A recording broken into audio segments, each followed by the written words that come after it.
Di video kali ini, kita kembali belajar pada tema 6, subtema 4, muatan pelajaran matematika.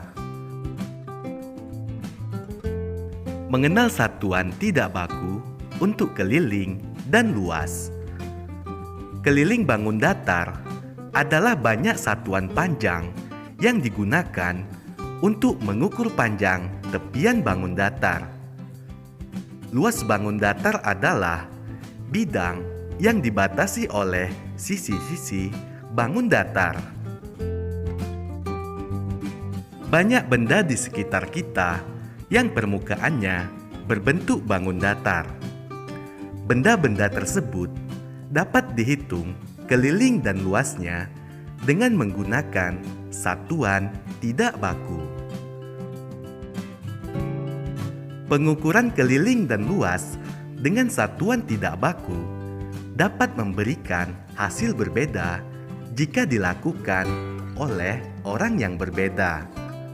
Hal tersebut dapat terjadi karena satuan tidak baku yang digunakan seseorang dapat berbeda dengan orang lain. Berikut contoh pengukuran keliling permukaan benda dengan satuan tidak baku yang menggunakan pensil dan uang kertas. Mengukur keliling meja dapat dilakukan dengan menggunakan pensil sebagai satuan tidak baku.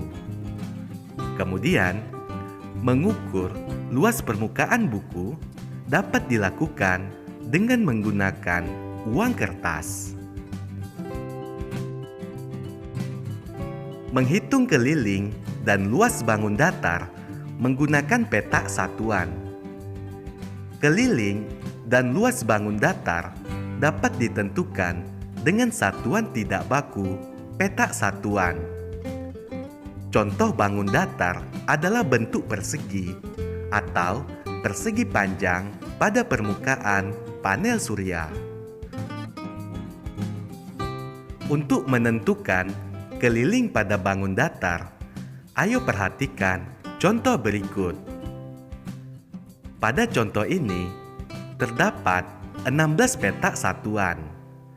Jadi, untuk menghitung keliling menggunakan petak satuan, kita cukup menghitungnya pada bagian petak satuan yang berada di tepi atau di pinggirnya.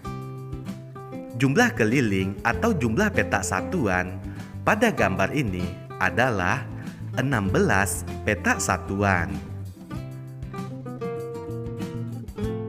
Untuk menentukan luas pada bangun datar, perhatikan contoh berikut. Luas persegi panjang sama dengan 15 petak satuan. Luas persegi sama dengan 9 petak satuan. Menghitung luas bentuk bangun datar dengan petak satuan.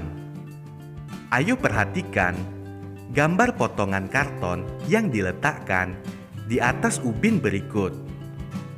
Keterangannya, ada yang bernilai 1 petak satuan dan ada yang bernilai setengah petak satuan. Jadi, luas potongan karton tersebut sama dengan 6 petak satuan. Membuat gambar bentuk bangun datar yang luasnya telah diketahui. Kita dapat menentukan luas suatu bentuk bangun datar dengan menghitung banyak petak satuan.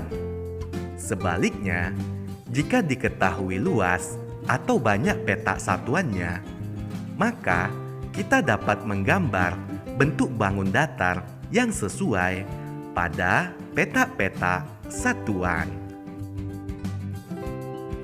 Ayo perhatikan contoh soal berikut. Gambarkan sebuah bentuk bangun datar dengan luas 8 petak satuan. Penyelesaian bentuk bangun datar yang memiliki luas 8 petak satuan, terdapat beberapa kemungkinan. Salah satunya seperti gambar di samping.